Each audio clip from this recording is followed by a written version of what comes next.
We zoom in now on Sabian the Fox, as most people know him as. We see Sabian meeting with his father and mother. His brother is in a nearby room. Sabian is getting his next assignment. There is a bit of movement, and Sabian is off on his way. But upon seeing the target, meeting her, getting into her inner circle, he ends up falling in love.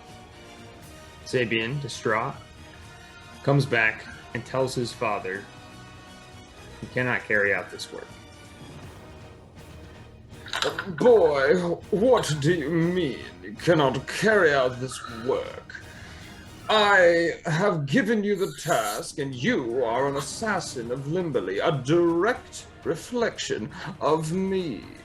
Now go and do what was asked of you. Yes, Father. Sabian goes back, but ultimately cannot commit the deed. He again comes back to Limberley, a failed assassin. Boy, this is unacceptable. I did not raise a failure. Failure? Have you seen what you've become? Though we are assassins, we dealt with pride, dignity, no low-handed tactics needed. We did our job properly, yet you expect us to take the dirty way in now. He steps to you and grabs you by the throat and pins you against the wall. Boy, you are a failure. You do not understand the tactics that we must deploy. He drops you a little bit. His voice is going like in and out of this madness. And he takes a few steps back and without turning back to you, starts to leave the room and says, I have only one son now. I will let the Lima Supremacy do with you what they do with everyone. I tell that is a failure. Father, you cannot do this to me. I have been faithful. Do not tell me what I can do. Sabian runs up to him, turns him around, stares in the face, spits him right in the face.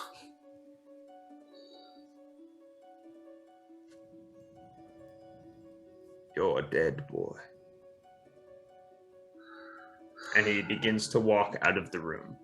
As he exits, you hear some footsteps coming, and another voice enters the room. Brother, is everything all right? No. Get Mum, tell her what's happened. They're going to be taking me to the Limas. You have to stop this happening. She's more powerful than we think she is. What do you mean? Father doesn't have that much power. The corruption has got to him. He has to be stopped. You're the only one who can do it now. Brother, it's going to be all right? I think I'm done for. Please look after her. Don't say that. I've got your back. Stay here. And he gives you a nice, jolly smile. He's really tall and skinny for a fox. He doesn't appear to be like much of a brute as your father. And he exits the room relatively gracefully. And at this point, you are left alone to your own devices. The door has been closed. What is going through your mind at this point, Sabian? I need to get hold of her. I need to tell her what happened, why it was going to happen. She needs to prepare herself, because it might happen again. There's only one way out, and I know they're going to be right at the door. You see him he just quickly takes his mask off. He takes it off and just shoves it underneath to try to hide it as much as possible to keep hold of it. You tuck your mask, and at this point, there is not a knock on the door, but the door bangs open. You see several large male lemurs enter the room. They grab you up by all of you. Actually, go ahead and give me a roll with might. Let's see how you fare against these guys. Let's have a check. Might is 8. 8, pretty good. So you managed to fend off a number of these lemurs. You managed to get a couple nice jabs in on them, but there are way too many for one Sabian to handle all on his own. They take you down into like a cavernous pit, but the cavernous pit, then you walk for what feels like potentially a mile or two until your feet are actually starting to hurt and you feel like it's been potentially the better part of an hour. At which point, they take you up an incredibly long ladder, and you feel as though you've gone further above ground than you were when you started. Eventually, they take you up to a tree, and you recognize that you are in one of the Lemur Supremacy's arbor trees. The arbor trees to the Lemur Supremacy are essentially their strongholds. This is where all of the politics happens for the Lemur Supremacy. This is where all of the prisoners of war are kept. This is where all of the torture happens. They take you up to the highest floor, eventually putting you in a room that is just by yourself. Though when you enter the room, you recognize that one of the pieces of wood, so this is an entirely wooden room, you recognize that one of the pieces of wood on the far back wall, there are no windows here, just has a little crease in it, and it's got something white sticking like into it. As you enter the room, they close the gate and they exit. There is literally nothing in the room other than the wood floor that you are standing on at the moment. Yeah, I immediately turn around, holding onto the bars, and just scream, "He's gone mad. You guys know that. You cannot trust him. If he takes his own son down, he will take you all down too." They don't even turn around to speak with you. Right. Okay. What can I do? Then I'll notice the bit of wood that's off. So I'll quickly rush over and just examine it quickly. There is a little slip of paper in there that says, "Told you I'd be okay. I've got your back, brother." And there's a like a thimble's worth of a sharp little stick, but it's not made of wood. It's made of some kind of metallic substance. It's nothing you've ever seen before, but it does look pretty sharp, and it looks like it could file some wood down. So I take it and I look for the most weakest looking part of the woods, and then immediately just go full panic mode, just go as quick as I can. Give me a roll with either might or cunning. God, I hate cunning. Might. 10. A 10, nice. Is that with might or cunning? Might. Awesome. Give me a roll with cunning as well. 7.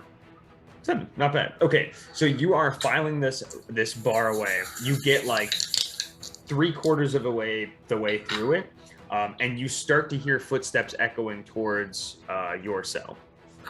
I immediately take the item itself and just slip it into my sleeve and just hold it there, hoping that it doesn't fall back out.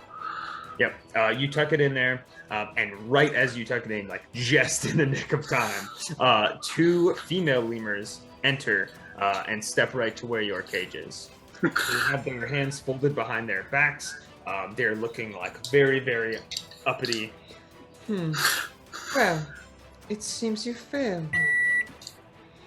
I see. One last wish. 2 of yous. Sounds like it's going to be a fun night. You recognize them as who would be Liza Birch and Eleanor Oak, who are 2 of the what they would call the Legacy Arbor, or like the supreme hierarchy of the Lemur Supremacy, which is a matriarchal group. They both have like identical voices. In fact, all of the Arbor Supremacy is pretty much, or Legacy Arbor has all identical voices. Yeah, I've obviously seen them before, so I'm just doing it to rile them up and just annoy them. They just smile at you. Oh, you always were. Rude. Well, that's all right. You don't live up to our standards anymore. You'll be a fun experiment. Enjoy your time here. We'll see you soon. And both of them They start to turn heel. I'm sure you'll come back for more. Liza stops and turns and looks her head at you. Oh, and we've sent more people for Miss Allison Swiss. You I dare, hope that she'll be safe with you here. Have a You great dare. night. You see him just go, despite being red, a red fox goes even redder with anger and goes, "Don't you dare touch her." They are like, they don't say anything more to you. They just keep walking out of the room. I just wait until the steps go quiet and then turn around and just go straight back at what I was trying to do. Yeah, as soon as you hit the bar again, you end up breaking through the one that you had 3/4 of the way. Just try to gaze and see what I can see. Yeah, you see that there are a number of different like cells in this particular chamber, and then one door at the end of a hallway, which is where Liza and Eleanor just popped out of. But you can now like get your body and hands far enough through these bars that you can pry yourself through and start heading down the hallway. Yeah. At the point, I would be trying to go quick but silently as possible. Being an assassin, I'm kind of used to being able to tiptoe around at speed. Yep. You end up getting through the first door here. Give me a roll with, I will say, give me a roll with finesse here. Finesse. Right, finesse is a 0, it's an 8. Nice. So you see that there are 2 lemur guards that are prowling this particular corridor. As you pop out of the room, you are able to just shift your like weight and your shadow quickly around a corner as both of them start walking by. You are still pretty high up on this floor, but as you are hiding from these lemurs, you hear an alarm system start to go off. You're not sure why it's going off, but you hear tons of like different noises and shouts and sirens, some kind of automated system that these lemurs have come up with, whether it be tripwires or clockwork mechanization, you're not sure, but something is causing alarm here. I pause for a second. I'd kind of just twitch my ears about for a second and go and see if if there's any more footsteps coming towards. All of the footsteps appear to be going away from you and like sort of down the stairs. So whatever tripped the alarm wasn't your cell. So I'm by the top of the stairs then at the moment. You are at the top of the stairs. Yep. Yeah, so I'll just book it, and I'm hoping that my flow, even at speed, if anything's in front of me at my speed, I'll just run right into them, just bowl them over if I have to. As you're running down the steps, you don't find anybody. You're a little late to the party here, but you exit the door to the floor below you and immediately are greeted by the sight of Lucas, who is currently putting a chokehold out on one of these lemur bodyguards. The other one is trying to like smack him in the face with one of his maces. This guy is dual-wielding maces, and using the other one to like try and like feint and try and get Lucas to move his other friend to get him out of the way. What would you like to do? Slightly surprised to see my brother there, but I noticed how much a 2-on-1 fight, despite the fact he's quite good at what he does, a 2-on-1 fight with supreme lemurs is not going to be a fair fight. So I go for a split second. I literally just calm down for a second, just black out, and just go full on feral on the lemur that's trying to attack my brother. Go ahead and give me a roll with. Are you wearing your mask right now? Oh, you don't have your mask actually. They would have. Oh, you do have your mask actually. Yeah, I hit it. I'll stick it back up and go for it. So you can give me a roll. That allows you to roll with charm, correct? Yes, that's correct. So yep, roll with charm, and that's a 10. Oh yeah. You go for this guy's throat and just you feel it go in. These lemurs are like big, bulky, muscular dudes. You feel it hit jab into his skin, and he brings one of his maces back down, and he deals 1 injury to you. Yeah. Adrenaline rushing, I pretty much ignore it and just I'd go for another kill shot. Absolutely. Give me another roll with charm. 11. 11. How do you want to do it? How do you want to get this guy? I literally go for like full on instead of like how they go like Liu Kang goes in for the heart and all that. I literally just go straight to into there and just pull straight down with still not letting go. Just literally just rip his throat clean out. Awesome. His body thuds to the floor. Lucas cocks the neck of the one that he's holding. Brother, told you'd be all right, didn't I? What are you doing here? It's not safe for you. If they see you properly, they're gonna come and get you too. Oh, don't worry. And he puts his mask down. They won't see me. And if they do, I'll just tell them I'm island. Oh, Jesus Christ. At that moment, as soon as he says, I'll tell them I'm island, you see coming around the corner a very, very large badger. You would recognize this badger as Winton Pepperdrum. He was part of the inner circle for all of you. He turns, looks, and sees you and Lucas, turns the other way, and walks back down the stairs. And then Lucas turns to follow him. What's going on? Come on. What? Ask questions later. He just blindly just follows. So he leads you down this very, very spiraling staircase, the one that you walked up to get into this room. And you're about 2 stories up at this point, and you see that the badger continues down the steps, but Lucas stops, and there is a window right here. He turns to you and says, "You trust me?" Never doubt you. All right. And he grabs you and then falls back, breaks through the window, and you begin an immediate free fall down a 2-story building, essentially. I just stare at him, grinning, because I know exactly what he's trying to do. You guys are plummeting, and as soon as you are about to hit the bottom, he activates like some kind of thing on his mask activates, and you feel the wind like rushing beneath him. There's like a crazy whirlwind that just spirals just as you're hitting the ground, and he like cradles you down and sets you idly on the ground. Told you'd be okay. These masks are handy, aren't they? Yeah, I wish I could activate mine. Well, it'll take time. Anyways, onward. You watch as a number of different lemurs begin to surround you guys. It appears that despite all of your best efforts, the lemurs are going to get the better of you. They start to surround the 2 of you. What would you like to do?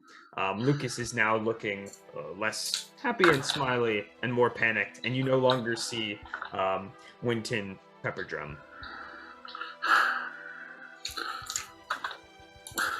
He kind of just leans over to him and goes, "For Bonnie."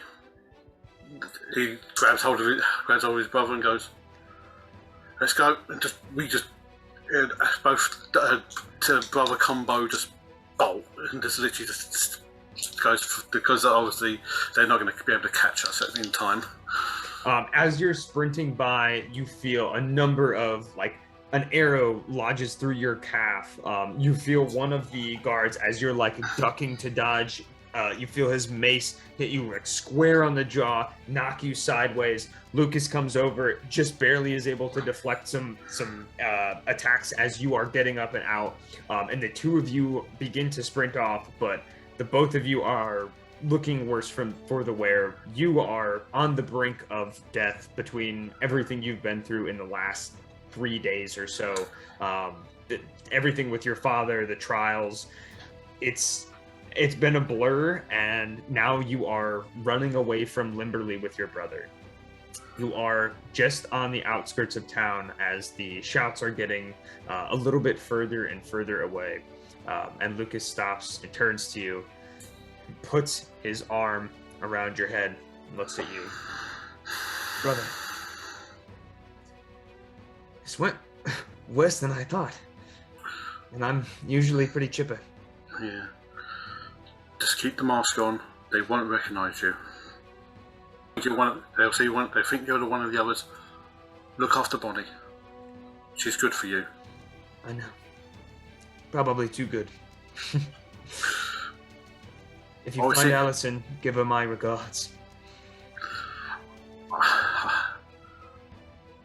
I see you down the road, mate. We will see each other soon. Just look after Mum. Make sure she knows what happened. Sure. And keep him away from her. I'll do what I can. Now go. No. Wait. You have to call yourself something different. Anything. Go by Sabian. It's a good name. Sabian. Swiss. Swiss. Yeah. They'll get a chuckle out of father. I'll see you. I love you. I love you too, brother. Now go. He turns and bolts in the other direction. You can see him like going off the beaten path, taking his mask off and like trying to weave his way so it looks like he's rejoining with the merging lemurs as they're kind of coming forward. And you begin to sprint in the other direction, and they get further and further and further away until eventually you are far enough away.